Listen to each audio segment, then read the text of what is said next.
So makikita mo, there are different political centers of power in the office of the president at hindi si Marcos Jr. ang may control.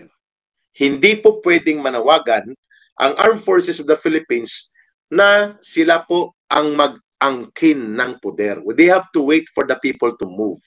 Otherwise po, magiging kudeta. Kapag dumagsa po ang taong bayan on the streets and calling for the popular call for Marcos to step down as president at i-turn over ang transition government to the legal successor provided for by the Constitution, which is no other than the Vice President, ang pagproteksyon kay Pangulong Duterte at ang pagtindig kasama sa Vice Presidente ay tungkulin natin upang maisaayos ang ating bansa. It's not personal for them that we're doing that. It's for the interest of the country.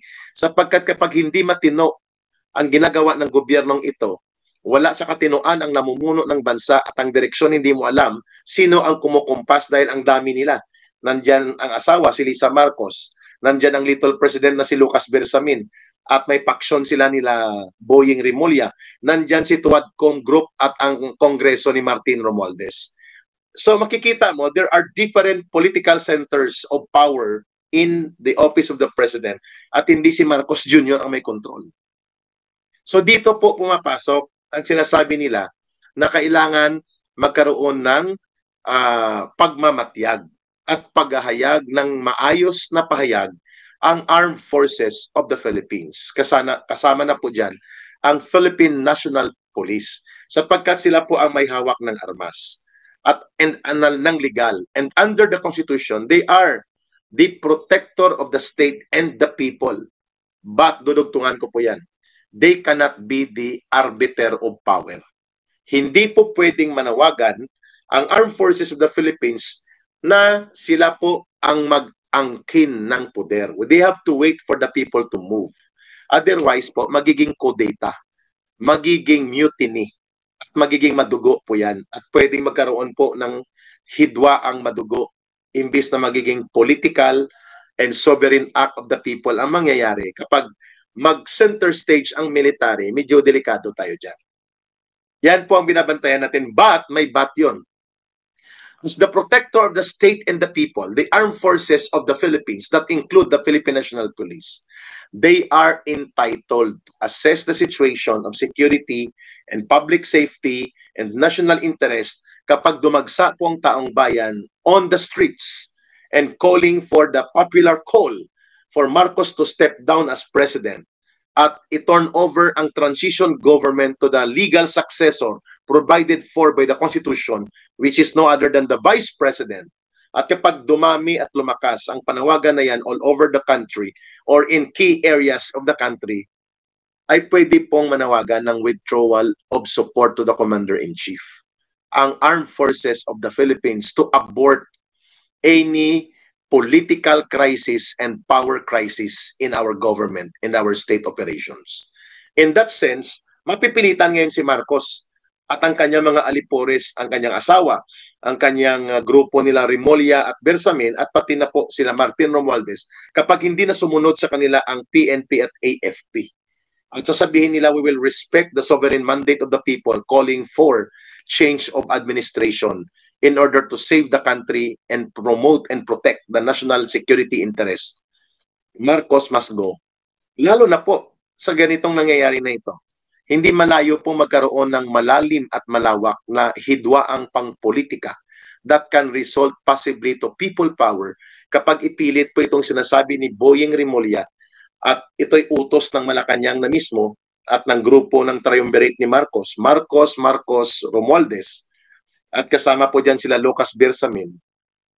Makikita po ninyo that there is a grand conspiracy operations against former President Rodrigo Duterte and his daughter, Sara Duterte. And most likely, may filing of cases din against Basti Duterte to suspend him as mayor in February before the start of the campaign period. Sabagay, ang local elections campaign will be March. So February and March bago magkampanya, pwedeng ipasuspend si Basti Duterte. Yun na nga ang nakikita natin. They are weaponizing the law right now. So, malinaw po, mga kapatid, mga kababayan, that we have to be informed. We have to notify the people na hindi tayo pwedeng manahimik. Hahayaan ba natin na ang kagaya po ni Pangulong Rodrigo Duterte na naglingkod ng tapat, nagbuwis at nagsakripisyo ng kanyang lakas at ng kanyang talino at hinarap ang mga panganib laban sa communist terrorist groups, sa CPP, NPA, NDF, sa drug lords, sa mga kriminal, sa mga kurakot sa gobyerno, ay ngayon itong igaganti, ikukulong nila by using and weaponizing the law against the Duterte and making them politically paralyzed and immobilized so that mananatili sa poder at kapangyarihan ang Marcos Romualdez. We should see towards that. Ito po ay hindi personal lamang nila na ginagawa laban sa kanilang galit personal kay Sara Duterte o kay Rodrigo Duterte and all other political groups associated to the Duterte. This is all about hold to power. Ang pagiging ganid sa kapangyarihan at poder ng Marcos Romualdez political faction. Yun. Inspirational snowman, kaya po ba sobrang galit si BBM dahil inilabas ang video niya na nagkukok? Hindi na po yun eh. It's all about yung kanyang pangungunyapit sa poder. It's no longer about that video. We move beyond that video na po, inspirational show, snowman. Ito po ay isang grand design na kanila talagang gustong gawin na hindi makabalik sa kapangyarihan ang mga Duterte. So it's beyond the video about coke. Mas malalim po ito. It's about grip and hold to power already. This is not anymore being Duterte supporter. Correct. This is for the people. This is for the nation. Let's protect our rights. Let the president step down. Agree. God is a perfect God. That is correct. Adora Ramirez, we support Ipanaw Party List and PRRD in Sara Duterte. BBM resign now. That is a legitimate call of the people. Good afternoon, Congressman, to be your honor, Eric. No, kay Eric pa rin po ako pag pinalad tayo na makakuha ng 1.5 million votes upang isampal sa mukha ng mga party list ng mga malalaking kontraktor at mga sakim na politiko at sa mga komunistang party list na itatakwil natin sila. All of the votes will be turned into a vote of protest through Ipanaw Sambayanan. Pwede po na tayo makapasok dyan, tatlo kami. Si Attorney Busantog, naging abogado po ito ng Solicitor General for 9 years, NCIP Director, at ito po ay tagapagsalita sa legal matters ng National Task Force to End Local Communist Armed Conflict, si Lorraine Badoy, at ako po si Ka Eric. Kayang-kaya po nating makakuha ng 1.5 million votes. We still have 5 months to go. Or 6 months to go. So malinaw po mga kababayan ha. JV, shout out from Dubai. Yan. Amilita Salva, Sir Eric, thank you po at nandyan kayo nila Dr. Badoy para sa awareness ng taong bayan. Tama po kayo, this is beyond the Duterte anymore. This is no longer about them anymore. This is about our country. This is about our people. So, mga kababayan, mga kapatid, bantayan po natin ito sapagkat ito po ay mayroong malalim na pangpolitikang patutunguhan. At kapag binalak po nilang itulak by February and March na hindi na makapangangampanya si Tatay Digong at sila Paulo Duterte at sila Basti Duterte dahil sa iba't ibang kasong ipapasok nila, including drug trafficking kay Pulong Duterte at kay Man Scarpio na asawa ni Sara Duterte, para madisturbo at madistract ang atensyon ng ating Vice President Sara Duterte at international humanitarian law crimes against kay Pangulong Duterte at posible kasama ang kanyang mga retired generals. Magiging malalim po ang hidwaang politika at hindi po mapipigilan ninuman kung ang taong bayan na mismo ang magdedesisyon.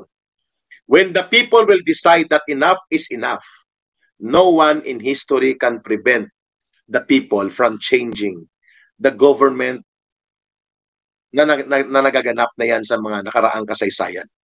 So mga kapatid, mga kababayan, bantayan po natin ang mga kaganapang ito at ang matindi dyan, we are on deficit budgeting. Ibig sabihin, ang supportable and budget resource capable budget ng Pilipinas for 2025 budget should only be 416 or 460 trillion pesos. Ang binudget po is mga 630 trillion. So meaning mga 1.7 trillion ang pinatong na budget na walang pagkukunan. Ang ibig sabihin niyan, mangungutang. Ang ibig sabihin niyan ng gobyerno, mangungutang para itapal sa kanilang mga ayuda at mga gagamitin. Oy, Brown Morel, thank you for your pakulay. Appreciated, bro. Thank you, bro. So mga kapatid, ang deficit budgeting will create crisis also. Kasi ang ayuda will create a budget gap. So kukuhanin mo ngayon ang savings ng mga government agencies mo like mga GOCC or government-owned and controlled corporation. At ikakat mo ngayon ang mga expenditures for infrastructure, school buildings, mga kalsada, at ililipat mo papunta sa ayuda. Kasi nga ayaw mo pumayag nila Martin Romualdez na tanggalin o bawasan ng substantially ang ayuda. Na which is, by the way, isang palimos at isang forma ng political bribery and a way of establishing a system of corruption to the public funds. So malinaw po na nahaharap tayo sa isang krisis. When the government is doing deficit budgeting, meaning nagbabudget ka, ang kikitain mo na kaya mo lang abutin ay 10 piso, nagbudget ka ng 20 pesos. Saan mo kukunin ang 10 piso na kulang? Mangungutang ka, mangungurakot ka, ikakat mong budget ng mga iba pang expenditures for social services and infrastructure, at kukubrahin mo ang mga pondo na na-save ng iba't ibang agencies. Yan ang ibig sabihin ng deficit budgeting. Yun po ang ginawa nila ngayon.